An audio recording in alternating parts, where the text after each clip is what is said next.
Eu acho importante a forma que Deus ele trata com a gente, né? Com o seu povo, com o seu servo, com a igreja. Nós temos assim uma abordagem diferente de Deus, e Deus, por sua vez, tem uma abordagem diferente da nossa. Por exemplo, quando você quer conquistar alguém, você usa todas as suas artimanhas, não é? Sim ou não? Tem gente que até mostra o que ele não é, para ganhar. Não é assim? A pessoa mostra até o que ele não é. Tem gente que para ganhar outra pessoa, né, ou conquistar aquilo que ele quer, ele se veste às vezes de pele de ovelha, ou aliás de lobo, né? Ou de ovelha mesmo. Mas eu acho interessante, irmãos, a abordagem de Deus. Deus ele é sincero por natureza. Deus ele tem um plano maravilhoso, um plano sublime para o homem, para mim e para você. E esse plano, para ele existir, para ele dar certo, ele precisa da participação do ser humano, sim ou não? Porque é um plano de Deus, mas é um plano de Deus para o homem. Se é para o homem, esse plano só pode dar certo se o homem estiver, né? Estiver dentro, né? Tiver a participação do ser humano, sim ou não? Então Deus ele tem um plano para nós, para mim e para você. E esse plano é um plano de salvação, é um plano de vida eterna, é um plano de redenção, é um plano de, né, de um reino eterno, totalmente diferente, totalmente antagônico a esse que você vive hoje, que você vê. Então, queridos, aí Deus ele tem esse plano, não é? Mas, como eu já falei, precisa do ser humano. Deus, então, agora, ele tem que conquistar o homem.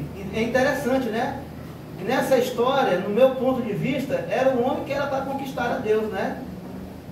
É o homem que era para conquistar a Deus. Mas Deus, ele nos ama, e o seu amor é tão incondicional, que Deus é que está ali tentando conquistar o homem, para que o homem receba esse plano de salvação.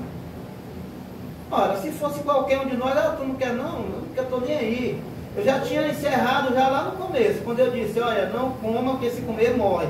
Morreu, comeu, se fosse eu ou você, a gente não ia mais correr atrás de nada não, deixava, sim ou não? Mas Deus, ele quer, irmãos, que ele quer o melhor para nós. Deus, ele diz que ele é quem sabe os pensamentos que ele tem para nós, ao nosso respeito.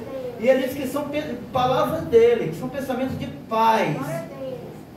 Pensamentos de paz, né?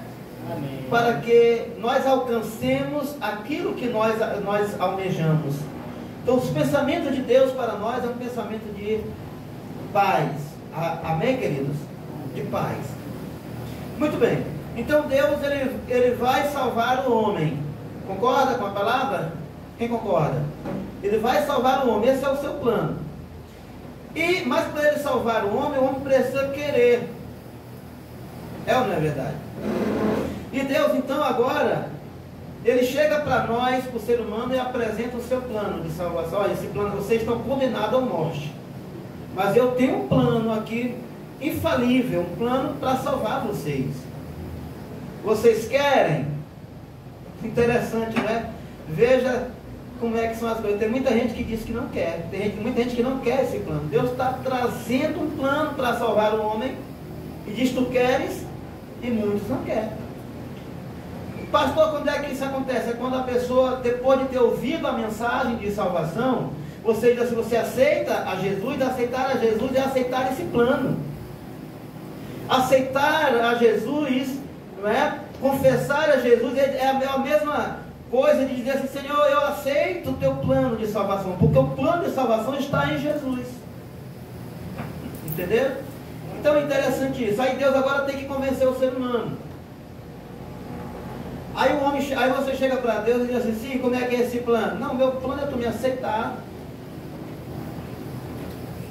E mas como é que se processa isso? Aí Deus vai dizer para nós, olha, vou dizer uma coisa para você. Aí é onde me chama a atenção como Deus aborda o ser humano. que Deus poderia muito bem, se Deus quisesse a qualquer custo, de qualquer forma, salvar o ser humano, Deus poderia esconder para o homem aquilo que o homem vai passar, que são os momentos difíceis, os momentos de tribulação. Deus poderia falar só o lado bom, como nós fazemos. É por isso que eu digo que há uma diferença, né, entre a abordagem de Deus e a nossa abordagem. Nós só mostramos o lado bom. Quando você quer conquistar alguém, como eu já falei, você mostra só o seu lado bom. Depois é que a pessoa vai conhecer quem você é. É ou não é verdade? Mas Deus, não. Deus, ele diz assim para você que quer esse plano de salvação. Ele não esconde a verdade. Ele diz assim, ó: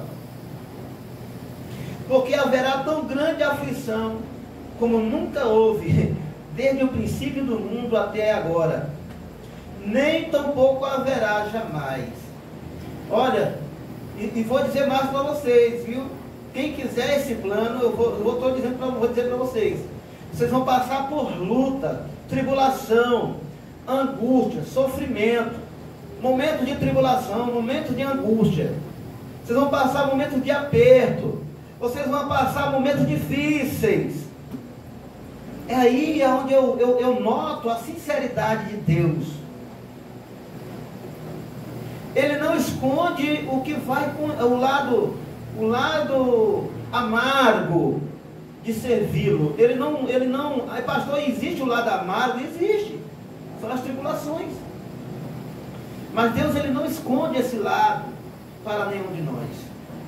Se você hoje está passando por tribulação, aí diz assim: que eu tô na luta, que eu estou passando por tribulação. Sim, mas Deus negou isso para você?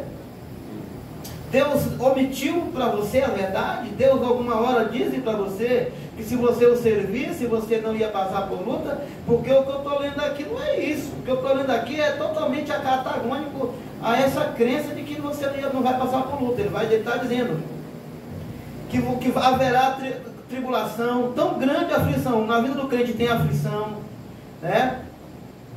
Tem tribulação. Então, queridos, nós entramos nesse plano já sabendo. Você sabia, ninguém negou para você. Você sabia que a vida do cristão não é fácil. Você sabia, foi cantada a bola para você, que se você aceitasse Jesus, nada. Tá certo, que tem muita gente aí que prega contrário a isso, diz que aceita Jesus e você nunca mais vai saber o que é tristeza na sua vida. Isso é mentira, isso é falsidade, isso é mau caratismo, entendeu? O que a Bíblia expõe para nós é que a nossa vida, a vida do povo de Deus sempre foi de luta. Lê a Bíblia desde o começo da história do povo de Deus, como foi perseguição, cativeiro, perseguição, luta. Aí agora nós estamos passando por algumas situações e a gente diz: meu Deus do céu, que eu não sabia que era assim. Quem não sabia que era assim aqui? Quem não sabia que tinha luta? Todos nós sabíamos, sim ou não? A palavra está aqui, quando falando para nós. Deus está nos abordando e dizendo as consequências que nós vamos sofrer nessa vida. E ele ainda diz mais, que coisa pior está por vir. Coisa pior está por vir. Ele diz: se aqueles dias não fossem abreviados, né? Nenhuma carne se salvaria, mas por causa dos escolhidos será abreviado aqueles dias. Então, deixa eu dizer para você. Claro que aqui está falando de eventos escatológicos, futuros, mas nós também podemos trazer para a nossa vida. Às vezes nós estamos passando tão grande luta, tão grande tormento na nossa vida, e Deus está vendo que se Ele não intervir, ele vai acontecer, né? Nós não vamos aguentar. Então Deus entra ali, e aí Ele pega, porque tudo na vida da gente é um processo, e Deus é quem determina esse processo. Deus pega e põe um fim, para você não se perder, porque o intuito de Deus em que você passe pelas lutas não é você se perder, é que você seja a cada dia aprimorado. Que todo dia a tua fé seja aprimorada. É isso que você precisa entender. É isso que eu preciso entender. Quantas lutas eu já passei na minha vida? Eu não estou aqui... quantas lutas eu tenho passado na minha vida e eu chego a dizer: meu Deus, agora acabou-se, é o fim, não tem jeito. Daqui para lá não dou mais um passo, acabou-se. Chegou o fim da minha história, chegou o ponto final. Mas está com uns 3 anos que eu disse isso. Já está com 3 anos depois eu estou aqui. Vocês estão entendendo? Quer dizer, quando chega o ponto final da vida da gente, Deus chega, remove o ponto final e bota um ponto contínuo. Louvado seja Deus. Você consegue glorificar Deus com isso? Você está ali, chegou no ponto final. Deus remove esse ponto final e bota um ponto contínuo para você continuar. Só que essa continuação vai ser em meio também, vai ser em meio às lutas.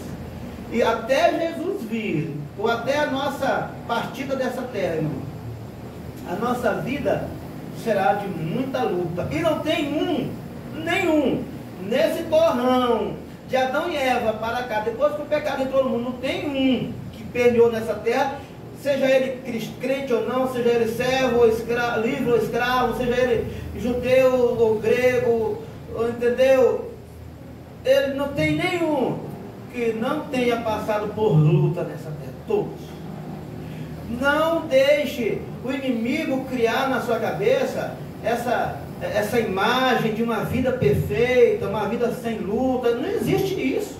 Isso é propaganda enganosa.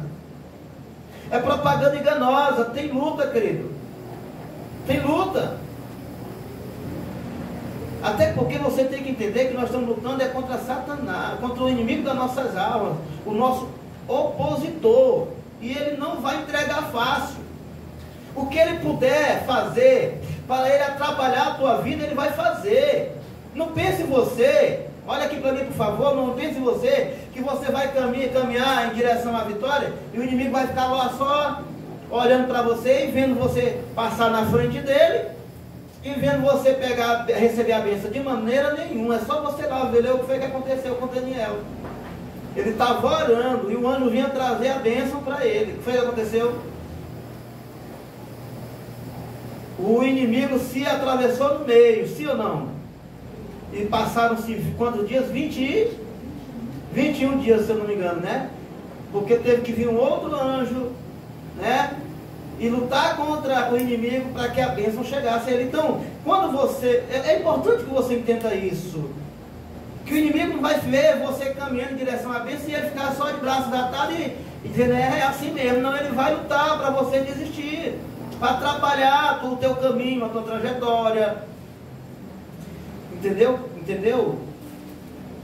Então todos os homens passaram por luta, até Jesus. A Bíblia diz que Jesus chegou para os discípulos e disse assim para eles: olha, a minha alma está triste, não é?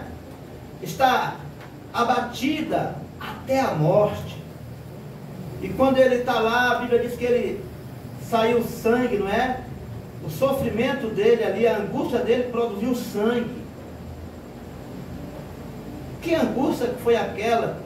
Que angústia, irmão. Pense, não tem nem como nós imaginarmos que quando Jesus se encontrou ali no momento de angústia, quão grande foi aquela angústia. E aí até quando ele vai orar, o Pai, ele diz: Pai, se possível for, passa de mim essa angústia. Passa de mim esse cálice amargo. Passa de mim esse cálice. Foi verdade? Se possível. Era possível passar aquele cálice. Era possível. Mas se passasse aquele cálice, nós não tínhamos direito à salvação.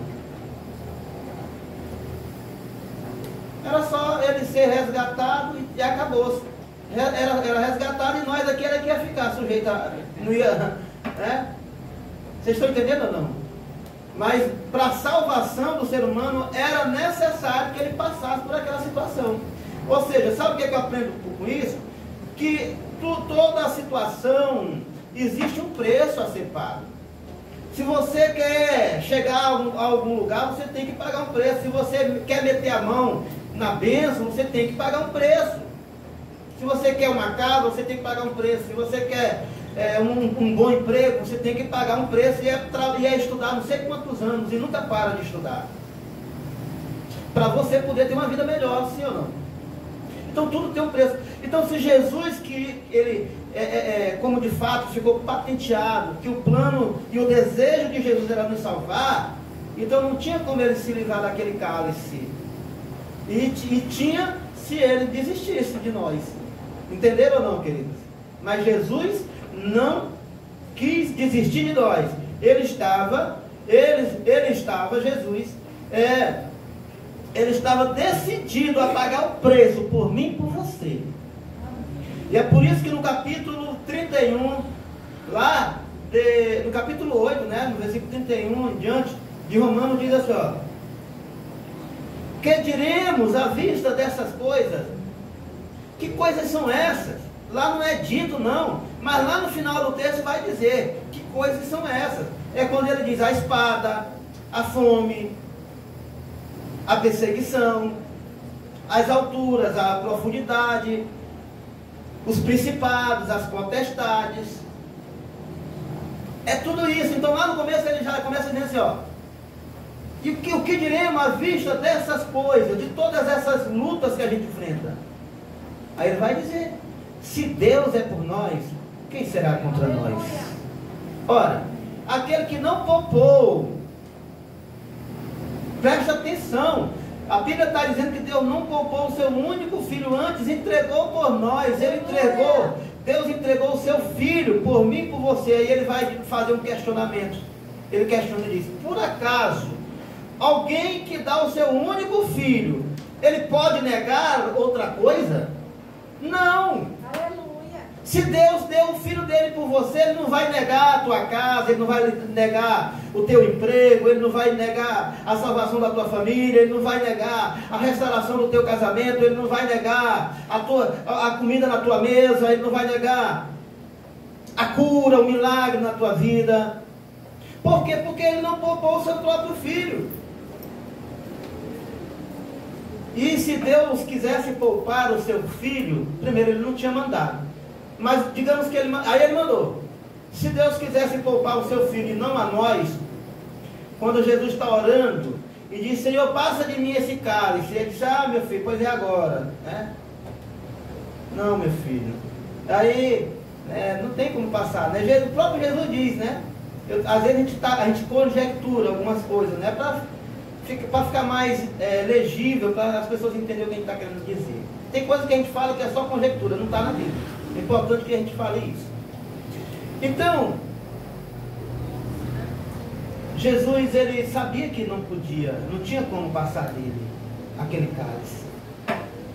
Assim como você, como eu, vai ter cálice, queridos. Preste atenção no que eu estou dizendo para vocês. Vai ter cálice que não tem como você não beber. Você vai ter que beber ele. Vão ter cálices que você vai precisar beber. E ninguém vai te livrar. Deus não vai te livrar. Te livrar da situação para que tu não passe. Ele vai te ajudar dentro da situação. Aleluia. Dentro do processo. Porque Jesus, ele teve que tomar o cálice. Tomou ou não tomou o cálice? A morte. Mas Deus o ressuscitou no terceiro dia.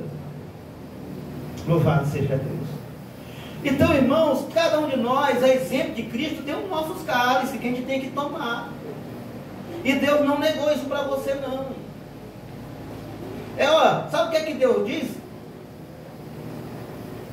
Se você tiver de abandonar Jesus, você vai abandonar quando o próprio Jesus diz assim para você, ei, se tu quer me seguir, tome a cada dia a tua cruz, negue-se a si mesmo e siga-me.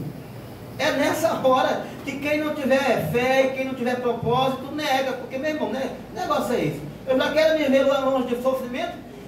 A promessa que tem para mim é cruz para me carregar. Você está entendendo? Então, às vezes a gente passa pela luta e fica meio acabrunhado. Isso é normal, porque nós somos carne, nós temos nossas limitações.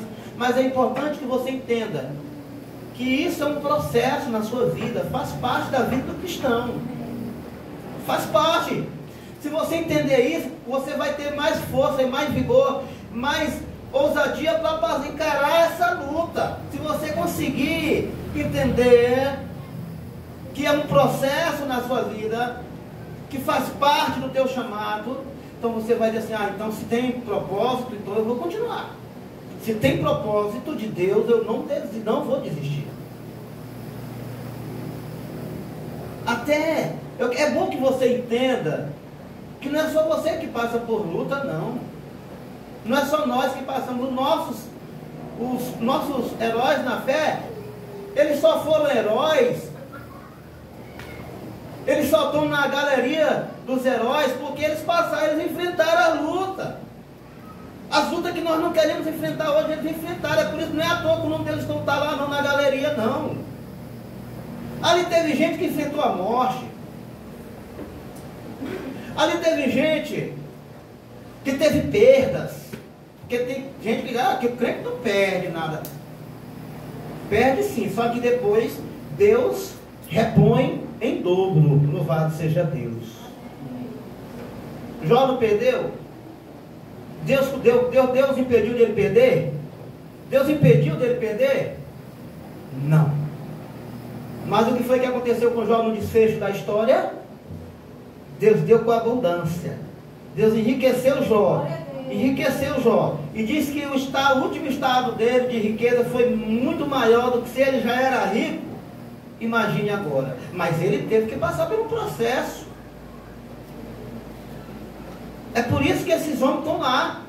É por isso que esses homens foram lembrados. Mas eles não foram lembrados como covardes, não. Eles foram lembrados como homens, e nem foram lembrados como homens que nunca passaram por lutas. Eles foram lembrados como homens corajosos, homens de fé, que preferiram enfrentar a morte ao negar a sua fé. Como é bom, queridos, a gente meditar na palavra de Deus. À medida que o tempo está caminhando para o final, as coisas estão assim, ó. Eu comparo a nossa vida, à medida que nós vamos caminhando ainda mais para o final, como alguém que vai descendo dentro do oceano. Aí ele tem as camadas. Tem a primeira pressão que é leve, aí vai descendo, à medida que vai descendo, a pressão vai aumentando a pressão, até chegar a ficar, no caso do mar, insuportável. E às vezes, se o que estiver descendo naquela profundidade não estiver preparado, ele explode. Então, as lutas da nossa vida começam assim, ó, meia devagarzinha, você pensa que não vai muito longe, e daqui a pouco a pressão começa, né, a ficar maior, e tem um momento que você pensa que vai explodir, mas Deus não deixa. Deus não deixa. Deus está com você nesse processo, creia nisso. Abrace essa verdade. Abrace isso, confie. Quando o diabo sussurrar no teu ouvido, dizendo que não, que acabou, que não tem mais jeito, lembre-se que tiveram pessoas que passaram por luta, até maiores do que a sua, mas não desistiram, perseveraram, e Deus estava ali com eles e deu a vitória. Eles são melhores do que você? Eles foram feitos de uma matéria diferente da sua? Foram feitos de uma matéria diferente da sua? Foram, queridos? Não, a Bíblia diz que todos eram sujeitos às mesmas paixões. A única diferença deles para nós é a fé. E nós precisamos ter essa fé também, independente das circunstâncias. Aqui na Bíblia teve gente que pediu a morte. Ah, Senhor, não dá mais, tira a morte, não dá, eu não consigo mais. Jó, eu acho interessante que Jó, ele estava passando por tão grande tribulação, né? Tem uma passagem aqui no capítulo 3 de Jó, eu gosto muito. Ele vai dizer aqui, ó, ele está dizendo aqui, Jó está dizendo, que ele preferia a morte. Aí ele vai dizer, ó, ali aonde os maus cessam de perturbar, e ali repousa os cansados. Eu estou cansado, eu quero repousar, aqui ele está falando da morte, viu? Ali os presos juntamente repousam, e não ouvem a voz, né, do exator. Ali está o pequeno e o grande, o servo fica livre do seu senhor. Porque se dá luz aos miseráveis e vida aos amargurados de ânimo. Jó está dizendo aqui, ó, tem tanta gente que está amargurada que não quer mais nem viver. Por que insiste em deixar esses homens viver? Eles querem morrer porque eles já estão cansados. É incrível, né, dizer que um homem de Deus está dizendo um negócio desse, não é? Por que deixar viver alguém que já está cansado da vida? Por que não dá cabo logo? Ele não quer mais. Mas é como eu falei hoje no áudio, a minha visão não é a sua visão. A visão de Deus não é a nossa visão. Na visão de Jó, aquelas pessoas que estavam cansadas de viver já era para estar dormindo no pó. Mas Deus não vê desse jeito. Deus não vê desse jeito. Deus não vê que os problemas é o fim. Deus ele encara os problemas para nós apenas como um preparo para nós melhorar na nossa fé, na nossa forma de servir. Enquanto Jó está achando que quem está amargurado tem que morrer, Deus está achando que aquele que está sendo amargurado, ele está sendo treinado. E a fé dele está sendo aguçada. E ele está adquirindo experiência. Deus vê até na morte, até uma vida sem esperança, Deus vê futuro. E nós não, a gente só vê derrota. Você está entendendo ou não o que está sendo falado aqui? Quantas vezes a gente não olha para uma pessoa que está numa situação difícil, de enfermidade, diz assim, você já deveria ter morrido para acabar essa dor. É isso que Jó está dizendo aqui. E Deus está lá de cima dizendo, não, ainda tem um projeto na vida dele ainda. Louvado seja Deus. Louvado e glorificado seja o nome do Senhor. Porque esperam a morte e ela não vem. Esperam a morte e ela não vem. E cavam em procura dela. Mas de que? Mais do que dos tesouros ocultos. E é verdade. Tem pessoas agora, irmãos, que estão aí trancadas nos seus apartamentos, trancadas nos seus quartos, que hoje passou o dia todo e ela não saiu de dentro do quarto ali, amargurada, atribulada, sem uma vida sem esperança, sem sentido de ser, uma vida descolorida, preto e branco, que não vê mais graça em nada e querendo morrer todos os dias. E Jó está reclamando aqui, por que eles não morrem? É melhor para eles. Veja como é que é a nossa visão. Tudo a gente quer desistir, tudo a gente só pensa na morte. Mas não é assim, irmão. A gente tem que pensar na vida. Nós temos que pensar no milagre que Deus pode fazer numa vida em que muitos veem e não vê mais, não enxerga mais resultado. Mas Deus tem propósito. Então isso aqui você pode se enquadrar aqui dentro. Se você está vivendo essa situação de angústia, achando que não tem mais jeito, que o jeito é morrer, Deus está dizendo, a tua visão é de morte, mas a visão de Deus é de vida.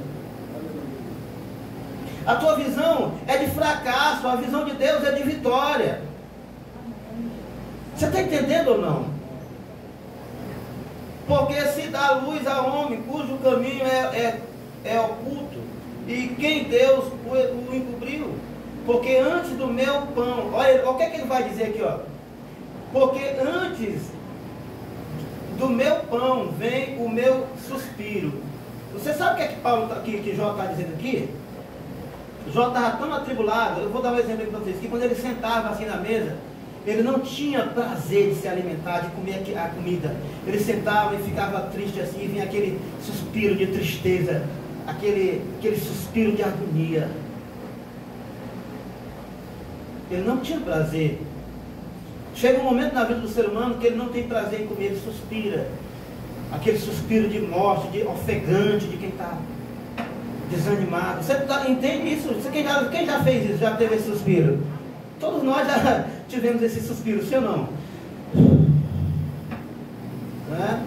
Antes do meu pão vem o meu suspiro, e os meus gemidos se derramam como água. Porque o que eu temia me veio, e o que receava me aconteceu. Quantas vezes os teus medos te perseguem? Quantas vezes os teus temores, né, se colocam diante de ti? Não é? O teu medo, as tuas marcas das tuas infâncias, do que tu sofreu, e tu ficou com aquela marca, e tu tem medo daquilo, quando tu pensa que não, aquelas lembranças, aquelas marcas, se atravessam diante de você, para lhe colocar medo, para fazer cara feia para você. E todos nós, irmãos, temos marcas que precisam ser cicatrizadas, viu? E só Jesus pode. Nós temos que perder o medo. Jó está dizendo aqui que tinha marca na vida dele. Jó tinha sequelas de alguma coisa. Ele diz, ó, porque antes do meu, ele diz assim, ó, porque o que eu temia me veio, e o que receava me aconteceu. Ora, quando a gente diz para as pessoas que os homens de Deus tinham marcas, tinha, como é que a gente chama? Trauma. Aí não, porque não tinha não, porque era homem de Deus. Jó estava dizendo aqui que ele tinha marcas, tinha traumas. Quando ele diz que ele tinha medo que ele vivesse uma situação, é porque na verdade ele tinha alguma marca na vida dele, sim ou não? Ou estou falando alguma bobagem aqui? Você não consegue ver dessa forma? Porque o que eu temia me veio, e o que receava me aconteceu. Alguma coisa que ele trazia de marcas, se ali ele estava vivendo agora, ele estava vivenciando marcas que ele tinha medo de passar por elas. É isso que acontece na nossa vida. Quantas vezes, como eles chamam aí, os fantasmas do passado que nos assombram, se atravessam diante de nós, para nos fazer temer na base, para nos entristecer, para fazer nós perder a nossa fé. É ou não é verdade? Sim ou não? Aí ele vai dizer, eu nunca tive descansado, nem sosseguei, nem repousei, mas veio sobre mim a perturbação. Aí tem gente que diz que o povo naquele tempo não passava problemas emocionais. Gente da frente, pregador, diz isso e aquilo, a Bíblia está dizendo uma coisa e eles não querem acreditar. Diz que prega heresia. Não, porque momentos difíceis não é para crente. Crente não passa por tribulação. E o que é que esse homem está passando aqui? É eu que estou botando palavras na boca de Jó, ou essas são palavras que vêm dele? Ele estava dizendo que a perturbação estava dentro dele, perto dele. Assim como você é perturbado todo dia. Não tem nenhuma diferença. Está vendo aí? E aí? Jó venceu ou não venceu? Jó venceu? Por que nós vamos vencer? Por que nós vamos vencer? Porque se nós somos a mesma matéria, e o Deus é o mesmo, então tudo nos traz a chance de vencer. E aí, se depois você vai ler o capítulo 4, que os amigos dele vão dizer para ele, Jó, quem tu eras e quem tu é? Tu era um homem que tu ajudava as pessoas, tinha sempre uma palavra positiva, e agora quem está precisando é tu. Tem gente que se espanta quando a gente passa por luta, porque pensa que a gente é feito de uma matéria que não é matéria humana. Vou ler aqui em letras corridas só para, ó. Ele diz, ó, eis que ensinaste a muitos, e esforçaste a mãos fracas, as tuas palavras levantaram os que tropeçavam, os joelhos desfalecentes, fortificaste, mas agora a ti te vem, e te enfadas, e tocando-te, a ti te perturbas, porventura não era o teu temor. Aí eles vão dizer aqui, porque é assim que acontece. Tem gente que pensa que porque o crente serve a Deus, ele não passa por luta, e quando o crente vai falar que está passando por luta, ele diz essas palavras aqui. Mas a vida do crente é assim mesmo, igreja. Tem dia na sua vida que você está lá em cima com a sua fé abençoada, mas tem dia que você está meio, sim ou não, capenga, sim ou não? Isso faz parte da nossa vida. Isso não me faz ser melhor e nem pior do que ninguém. O importante é que eu não desista. O importante é que eu não negue a minha fé. Quem vai negar a fé aí? Quem vai negar a fé? Quem vai negar aí? Quem vai negar? Quem vai continuar aí? Quem vai? Louvado e glorificado seja Deus. Receba a força do Espírito Santo de Deus. Receba a força de Deus que vem do alto para te capacitar, para te ajudar, para te fortalecer, para que tu possa passar por esse momento difícil que você está vivendo agora. Em nome de Jesus eu declaro, na minha e na tua vida. Eu agradeço a oportunidade em nome do Senhor Jesus.